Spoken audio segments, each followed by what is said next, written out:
All right, can you guys hear me now? If you can, will you type into the question box?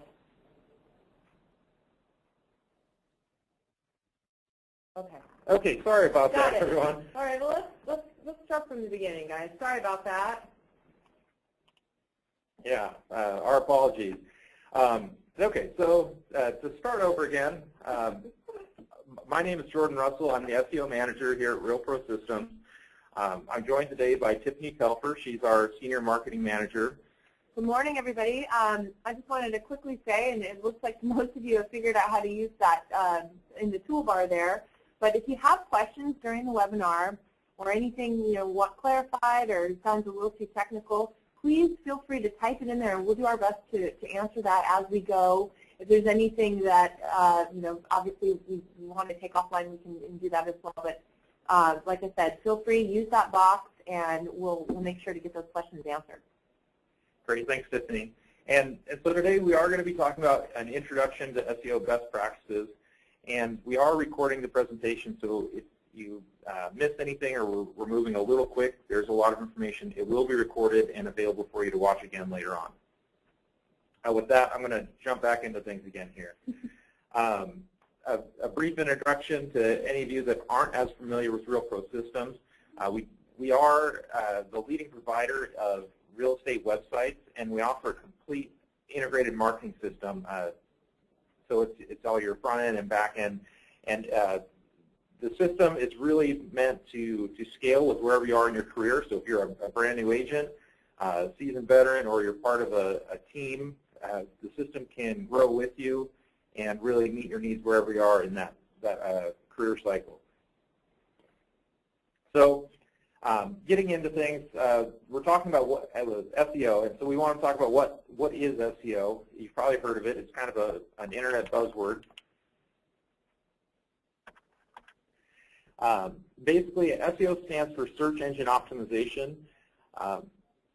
It's basically the practice or a series of things that you can do on your website that help improve how the search engines, Google and Bing and others, see your site and how they serve that up when people search for things that are related to your site.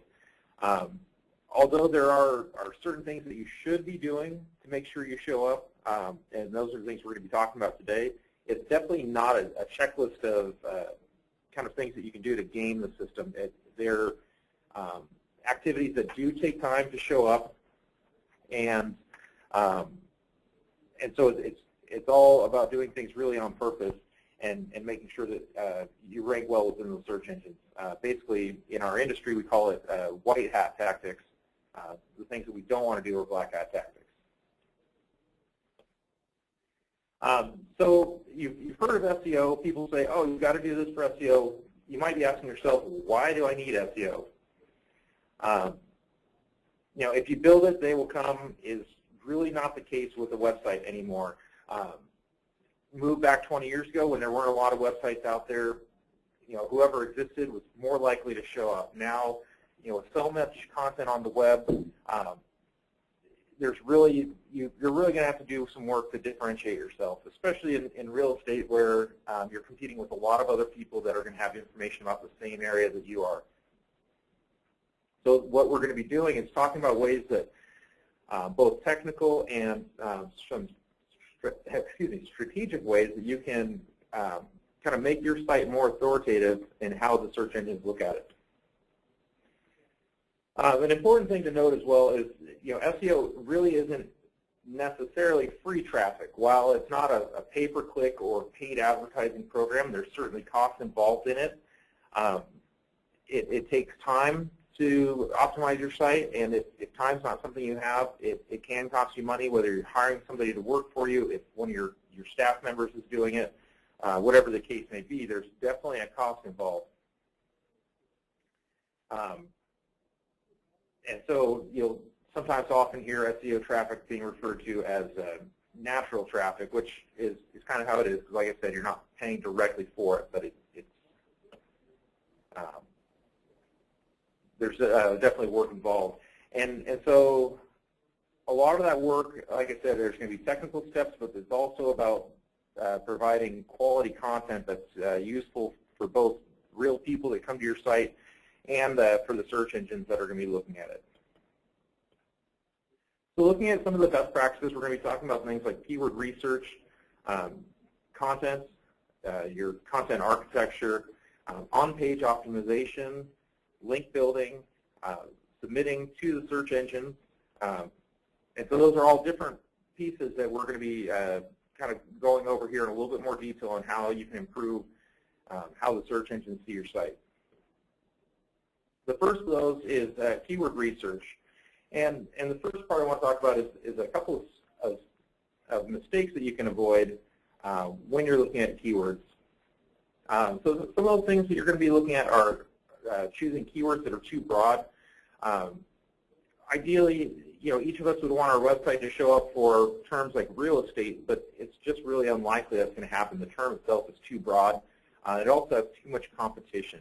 It's going to be really dominated by the big players in the market, whether they're the big brokerages or sites like Trulia or Zillow. And so there's kind of alternatives to do that as well. Another thing would be to look at, really focusing on keywords that just don't get enough traffic. We'll talk about long tail terms in a little bit, but one of the things you don't want to do is focus your energy on trying to rank well for something that's so specific or so exact that you're just not getting any traffic on those terms. People aren't searching for it. We don't want to spend a lot of time on keywords that don't convert. And by conversion, I mean those are things where maybe somebody's signing up as a lead or requesting more information on a property or downloading some kind of information you have on your site. And the last part is really trying to rank for one keyword at a time. There's kind of ways around that where we're going to talk about creating content that works for multiple pages or terms. And by that, what I would suggest to you is to consider keyword themes. And some of the things you're going to think about with your keyword themes is looking at multiple keywords that are all related and how you can kind of work a content strategy around those. You're going to want to be specific with the terms. Like I said, we don't want to be too broad with things like just real estate, but we might talk about real estate in your local area and the different communities that you have. Some of the terms and things that we're going to be looking at might be a little bit more medium volume or low to medium competition, but that can really work in your favor because if not a lot of people are out there with content specific to that, when someone searches on it, you're going to get that page where you're going to show up in the search results for that search query, and so it's more likely that people are going to end up on your site. And so just a little bit more about the keyword themes. One that we would look at is maybe real estate, or even to drill down a little bit more, you might look at your metro area, and so here I would maybe say Eugene real estate. Those are definitely going to be highly competitive terms. If I look for Eugene real estate, the big websites are still going to show up on those. All the other agents in town are probably going to rank at some level for those if they're doing some work. And so you want to kind of look at how you can differentiate what people are searching for. And one of the great things, too, is when you're looking at these keyword themes or these ideas of keywords, the more specific you're getting, you might be more likely to get somebody that's further along in the buying cycle. They might be more serious because it might not just be somebody that's, I'm interested in Eugene real estate, but actually, I'm interested in houses that are for sale, specifically in Oakway or in a particular development. And so it's kind of getting them a little closer to where they know what they want and they're ready to kind of start moving on it. So a little bit more about the theme. Just beyond going with Eugene real estate, you might think of what types of terms are people looking for around that. Eugene real estate, homes for sale in Eugene, relocating to Eugene, Eugene schools, condos in Eugene, recreation around Eugene, best restaurants in Eugene, things like that. So you're kind of thinking of this entire spectrum of things that are related to the idea of Eugene real estate. What types of things would people want to know? Hospitals and things in Eugene, jobs, that kind of stuff. And so once we've kind of got that content, or excuse me, that keyword theme in mind, we want to look at what type of content we're putting together. And so the number one thing I'd really suggest focusing on is create content for your site that adds value. And by that, I mean, what are people looking for?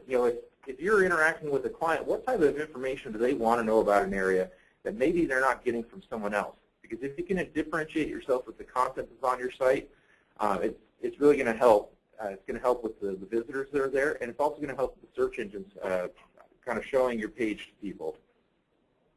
Another really key thing to keep in mind, because even though right now we're kind of focusing on how can we get the pages to show up in the search engines, ultimately you need to keep the human visitor in mind. The search engines are becoming more sophisticated, and they are starting to understand the human intent a little bit more. But ultimately, the person that's clicking through the search results and doing the searching is who you want to attract to your site, not just having your site show up in the search results. So be mindful of what real people are looking for and what they want to read, which I would really say means creating unique content and not just necessarily regurgitating something else that you've already seen out on the web. And with that, I would suggest considering content depth. And this is the idea that your site isn't a single page, and that's not really how it gets ranked. The search engines are looking at all of the content on your page, whether it be for a specific topic or if it's all the topics in general. But the more rich content that you have on the site that has to do with each other, the more that the search engines will start to see your site as an expert site, and it's more that other people are going to see your site as an expert site, and that'll play into some of what we'll talk about in a little bit. And it's important to know that the content that you're putting on your site it takes different forms, and so it's not just putting up a community page, which would be, maybe I've got my page about Eugene and the amenities within it, but also consider doing some blogging. That while it's still text content, it's another way to look at that. I would also recommend including images on the pages. The search engines understand that. People understand that. It's an easy way for people to connect with what your site's about if you have great images. Infographics have been really popular, so if you've got statistics about the market and things, maybe if you have some kind of infographics about that.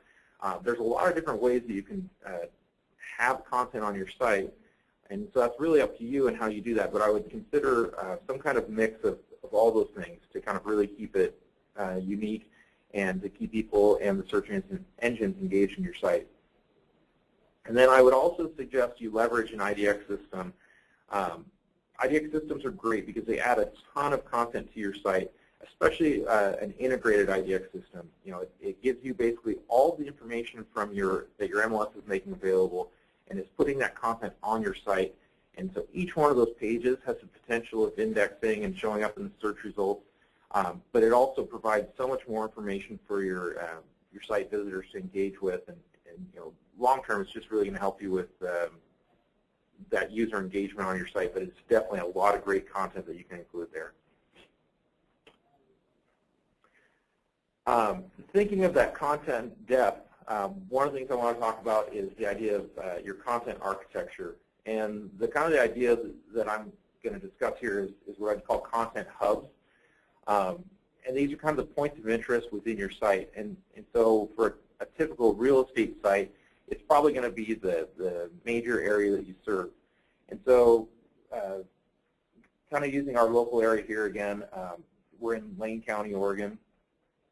So my content hub might be about Lane County real estate. And within that, I have some of my communities like Eugene, Springfield, Florence, Coburg, and Walterville, all different communities within the greater Lane County area that maybe I would serve if I was an agent in the local area. And so I would look at having unique content pages about each of those different areas. And as you're creating that content, most of our our neighborhoods, our communities rather, aren't standalone areas. They do have some relation to each other. And so if there's something that relates to the neighboring communities, you want to link those together. And so as you start to link these different pieces of content together and under this entire content hub, it starts to create a continuity that the search engine is seeing. And so it knows that you're not just talking about Eugene, but you're really dealing with this entire neighborhood. So it starts to see all this rich content that all relates to each other. And so it's really important that you kind of consider how to put that information together. And then to take it a little next step further, it's not just about the content that's neighboring each other, what's next to each other, but also what's underneath it. And that kind of relates back to the keyword themes I was talking about.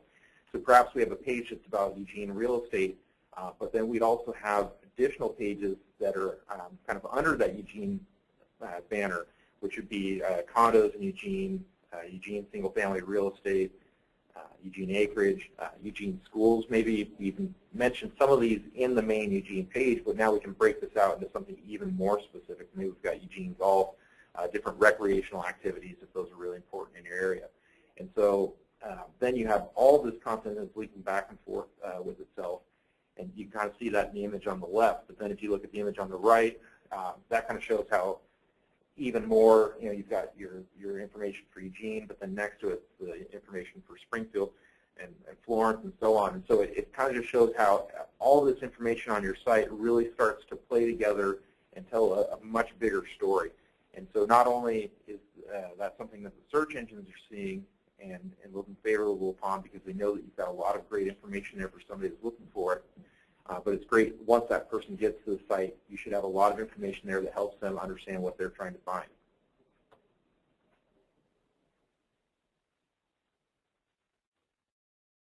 So we've really talked about the keywords we're looking for, the content on the site, how to use that content in conjunction with other content. The next part is really talking about the on-page optimization. And some of these parts do get a little bit more technical if you're not real familiar with kind of the back-end aspect of a website. So if you have any questions about this part especially, do put those in the question box, and we kind of address those in more detail if needed. So some of the main things that really play into SEO as far as what you're able to control on the back end of the site are things like the actual site URL, the title of the page, the meta description, the meta keywords, the H1, H2, and H3 tags. Those are also, that stands for the heading tags. We'll go over those a little more. The image alternate text, and then also using bold text on the page.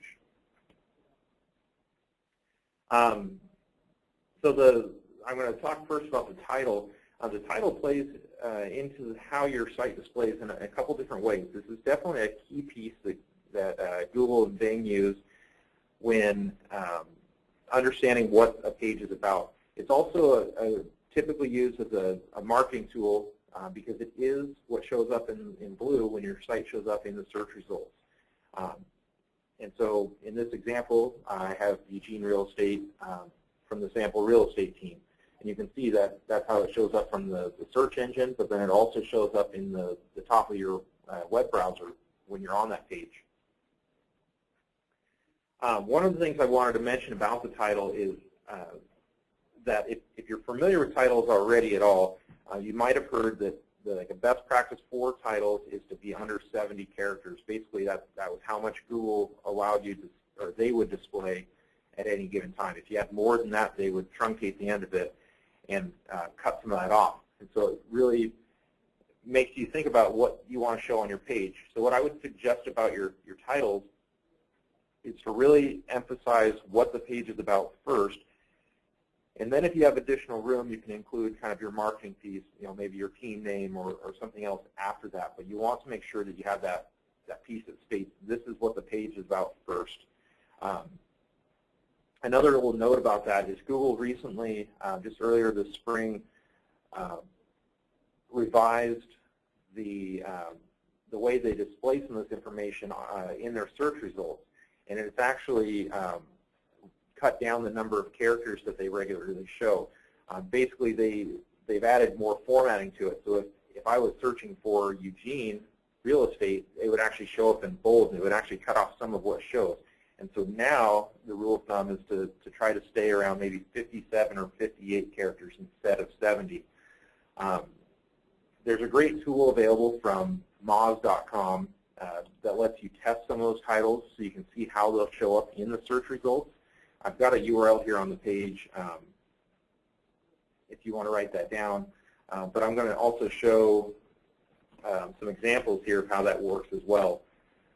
This is a picture of their tool, and here I've got an example title, Downtown Eugene Real Estate, from the sample real estate team.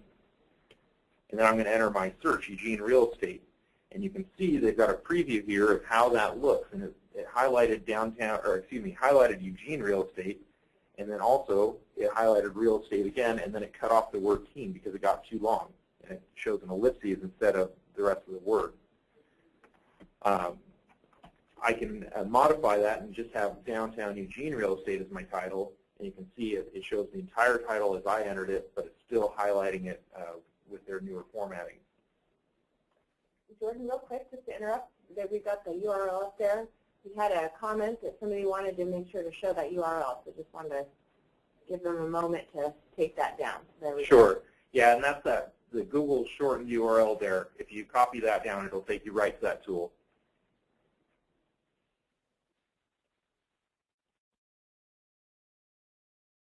Okay. All right. So I'm going to go ahead and keep going now.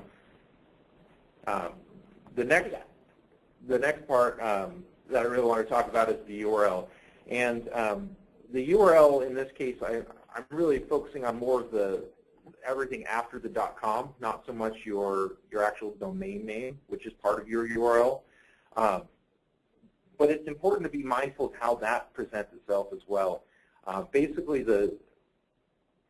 you want to keep your URL specific to what the page is about. So in this example page, I've got .com/Eugene-real-estate.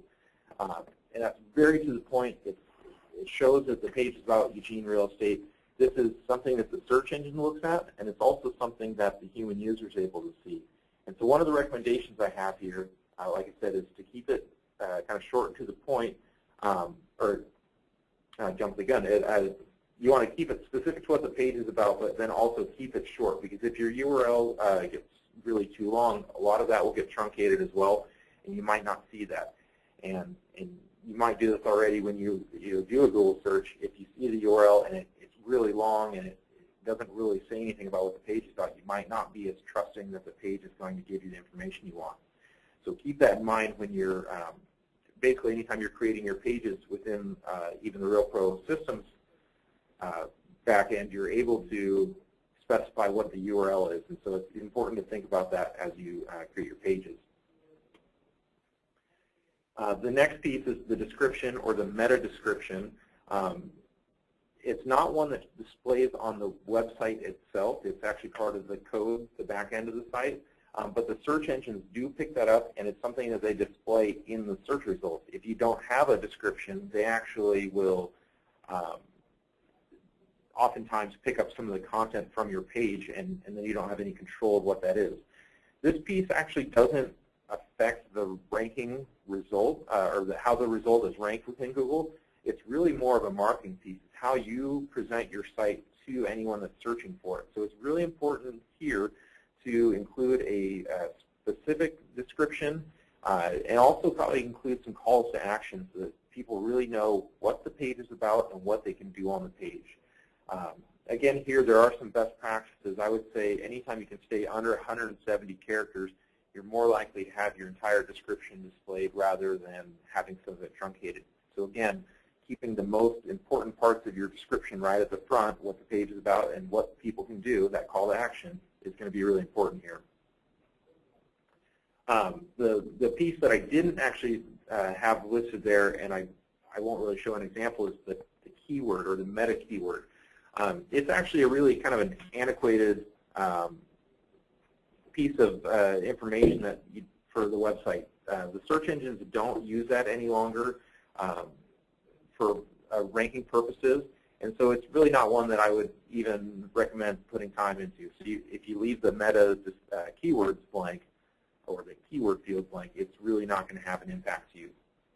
They're really looking now at the content of the page now and making sure that the content is about a particular keyword or key phrase rather than that tag.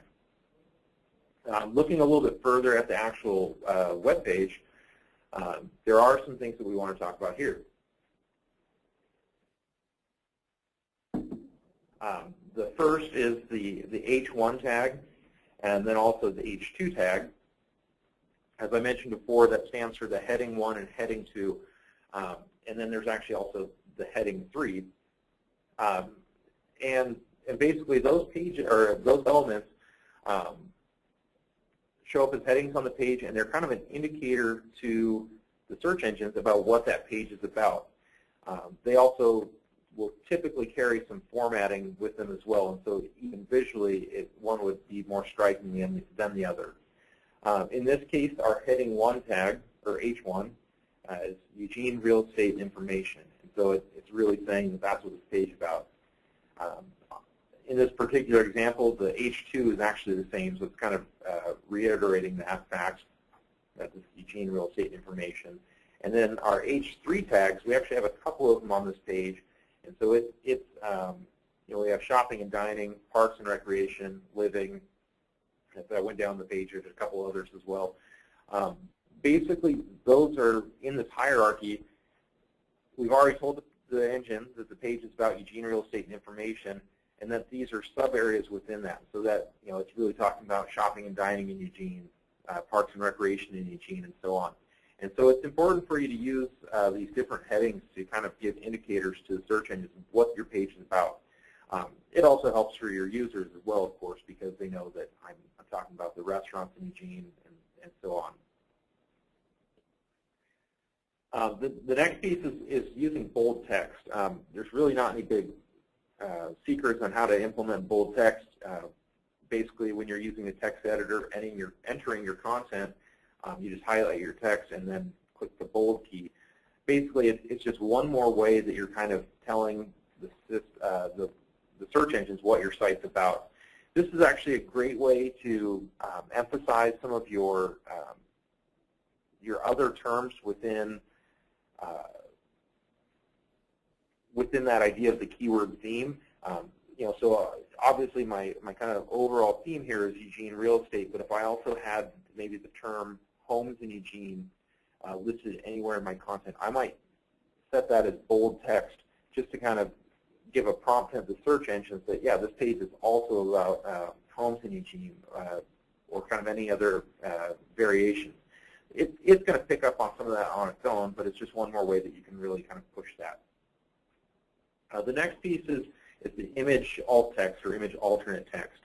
And so down at the bottom of the page, it's cut off a little bit, but I have a picture of the Eugene skyline, and it just kind of gives the visitor a little bit of view of what Eugene looks like. But there's also things you can do to make sure that the search engines know that, because right now search engines still can't quite decipher what an image is. So the image alternate text is a great way to basically give them a cue about what that is. So I might say skyline of Eugene real estate or Eugene, Oregon skyline. You can use one of the terms that you're trying to focus your page on, but I would say don't get really heavy with that usage. Try to be sparing with it and make it really natural. They'll pick up on things if you're trying to jam the keywords in too many times. And so you want to be mindful of that. Another bit with the image, I didn't mention it here, but when you're saving your images and uploading it to your system, it's also good to name the image something related to what your page is actually about. So, maybe my camera saved the image and it's just, DS004. That doesn't make any sense to what the image is about. Rename that image so it's, Eugene-skyline.jpg or something, whatever the case may be. But make sure that you're kind of just taking advantage of any situation where you can make the content on your site more understandable to the search engines.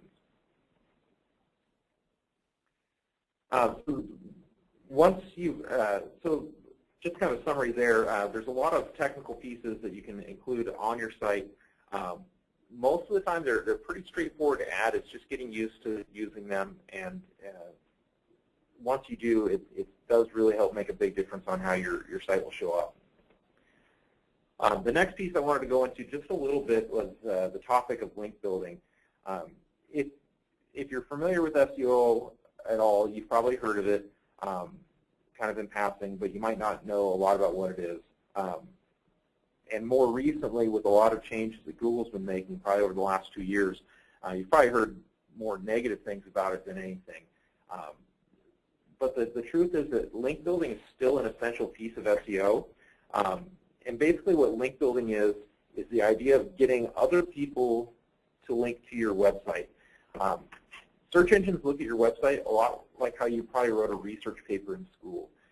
The more credible the sources that you're referring to, where you got your information, the more credible it makes your page. And so if other sites, if Google goes to, it's crawling through the web and it sees that other creditable sites are linking back to your site, you're actually going to get better credit and do better based on that. And so really, there's 2 points that I want to stress when it comes to link building. The first is that there are linking strategies and link schemes out there, or directories that you can buy into. Those are a lot of the things that Google has been working to stop from happening. They've issued penalties and things for sites. So don't buy into any kind of link scheme or strategy, or be wary of link services. But instead, really focus on the real relationships that you have and how those can play into your site getting promoted. If you're involved in a fraternal organization and you sponsored somebody, maybe they can put a link to your site on their site. If you work with other companies, if you've got a mortgage company that you work with regularly, and they would be willing to refer you as well, have them put you on their website. Or the same thing with maybe your contractors that you work with on a regular basis, things like that. If it's a real relationship in real life, they're probably more likely than not going to put a link on their website to yours as well. And so it's basically the idea is you still want other people to link to your website, but you just want to be very earnest about how you do it. Jordan, can I interrupt you for just a second? I just want to clarify. So someone had a question about the alt text in an image, and just kind of wanted to go back and maybe just take one more step back and explain that the alt text is basically a description of the image. And so, if any of you have ever taken pictures and you have, you download them and they have a number, and they may be, DSC 000157. So if you don't name your image to something, so let's say you had your headshot on your website, that image, you might want that to actually have your name instead of it just being a nondescript term. And in the alt text, which is the description that's embedded into the site, you would also want to include a description of the photo, so that when somebody is searching, that helps the search capabilities to find the actual photo. Exactly. Does that make sense? Yeah, and really the idea behind alt text is it actually used to exist, or originally existed as an accessibility feature for the internet.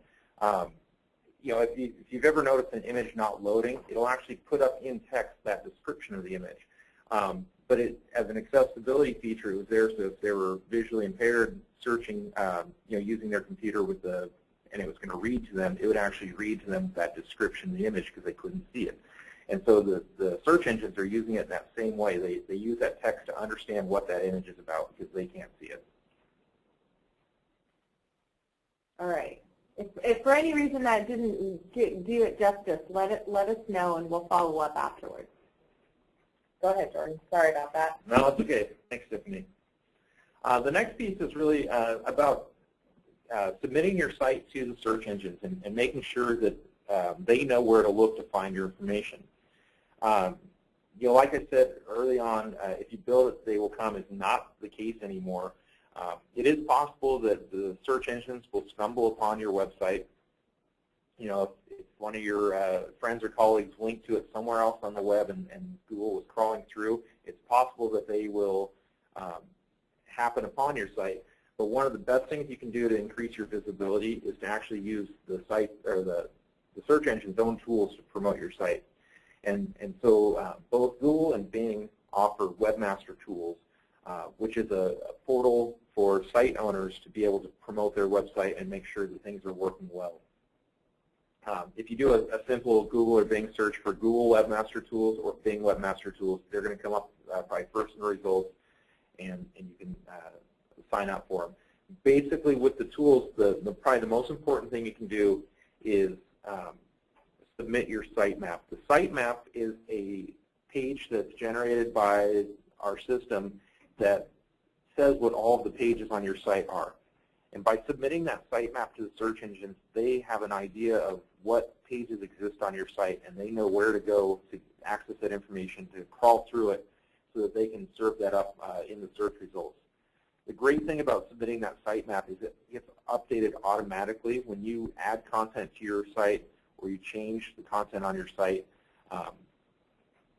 That file automatically gets updated, and the search engines check back on that regularly, and so they know to look at that, and so they'll actually make sure to have more up-to-date content than your site would if they were just finding that naturally. So it's definitely a key thing to do. Once you've set up those accounts, I've got the URLs here, but then you can also search for it. Like I said, you can go through their prompts to submit a sitemap, and I've included here for both, or excuse me, just for any RealPro system site, this is an example of what your sitemap would look like. It's .com/sitemap. Basically, that's where you're going to submit to the search engines to get them to see your site and all the pages.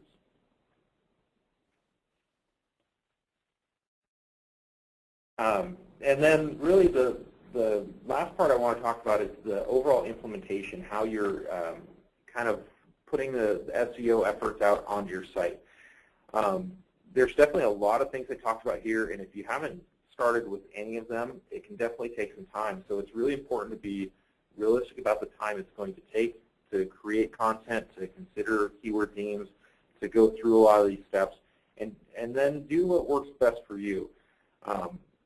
One of the things that I would really recommend you do and urge you to do is focus on those areas that are probably most important to your business first, if they're kind of your low-hanging fruit. If one of the communities you serve tends to be more popular than the others and it's more likely to show up in search, or it's something that people will be looking for more often, I would recommend creating that content around that community first, or if it's where you do most of your business, because then it's just kind of reinforcing what you're already doing, and then you can add that additional content as you go.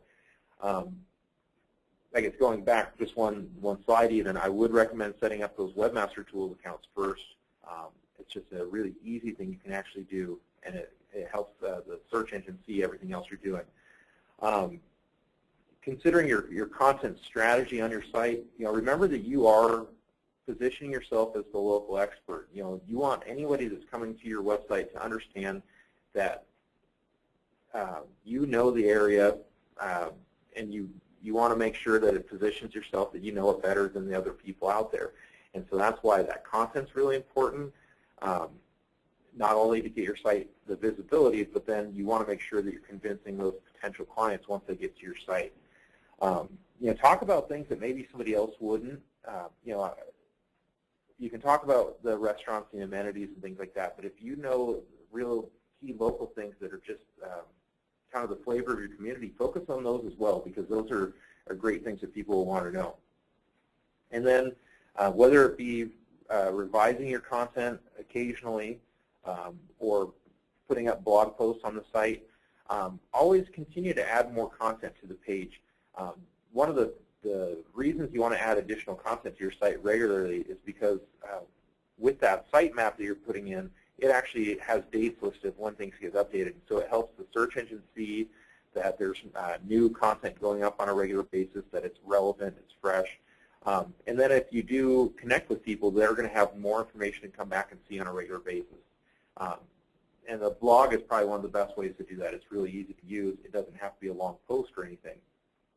And if you're thinking about ideas about that, you can always do just brief content pieces, question and answer type things. Maybe consider what types of things your clients are asking you, and more likely than not, it's probably going to be a question someone else will have.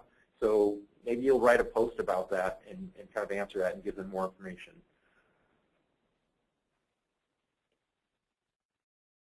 And so those are just a couple of things you can consider when you're looking for that additional fresh content on your site. So really, just to kind of wrap things up a little bit, you want to be mindful of SEO best practices while you're working on your site. Really the kind of the first step is to consider the keywords that you're trying to focus on. Consider keyword themes instead of individual terms. Your content is king. It's very important to the site, and so you really want to be original with the content you create and write for the actual human users. I'll stress that again and again and again, but the people that come to your site are really who you want your audience to be, not just the search engines. And search engines know that. Always consider the architecture of the content. Make sure that as you're adding new information, maybe you go back to older pages and link to those other parts. Just keep that, relevant ideas connected to each other so that it's easy for the search engines to get from page to page and also the actual users. Anytime you're putting up content, whether it's the community pages or blog posts or anything else, keep in mind the on-page optimization, the technical settings. They do matter. Use them. And then be mindful of how you can get other people to link to your content. And here, just take advantage of the real relationships you have, whether you're connecting in person or online, but really avoid any kind of schemes out there. It's just not worth it. And then make sure you're submitting your site to the search engines.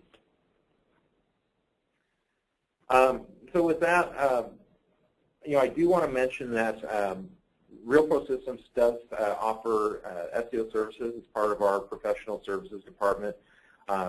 We offer a couple different content packages that focus on creating local community pages. We do a Google Maps display on your page so that you can visualize the communities that are served. We utilize professional writers for all the content, so it's really well-written pieces. We do blog posts and things like that. We implement the same SEO best practices that I talked about today, and then we also connect all of the community pages and content that we put together with customized IDX searches so that people can be connected right away to properties that are available in those communities that we talk about. And so, there's not really anything special or magical about it. We're just really doing the same work that you might do, but I want to make sure that you know that if you don't feel like you have the time or ability to create that, it is something we do offer. And then I wanted to mention as well, because I know there's some people that aren't necessarily as familiar with RealPro Systems, that the SEO element of this is part of a complete system, a website system that we offer. And there's a variety of components that help maximize that SEO effectiveness. So it's an entire site. As part of the whole marketing presence, we offer the main website. Our sites include a mobile website, the capability for social media integration and blogging. As I mentioned before, we integrate with IDXPT. We offer the home search cell sites for lead capture, home value cell sites for home seller lead capture, automated CMA, showing feedback, and RPS video mail, so our drip mail campaigns. And then we also have a full back office with lead management systems, our lead follow-up systems, video management, and so on. And so it's really a full suite that really helps present yourself as an agent. And this is Tiffany. I just want to jump in and mention to everybody, we actually do webinars talking about some of the other components of our systems. And our next webinar on July 9th, we're going to be talking about the two tools related to the stealth sites, which is the automated CMA and the mobile search capabilities, which is part of the IDX. So I definitely encourage you. I'm going to be sending out an email to each of you with the recording of today's webinar. In addition, you will see the upcoming webinars as well. So if that's of interest, definitely register for that, and you can get some more information about, just kind of a little bit more about the package that we offer. Yeah, and so then just before we'll open up for questions in a moment, but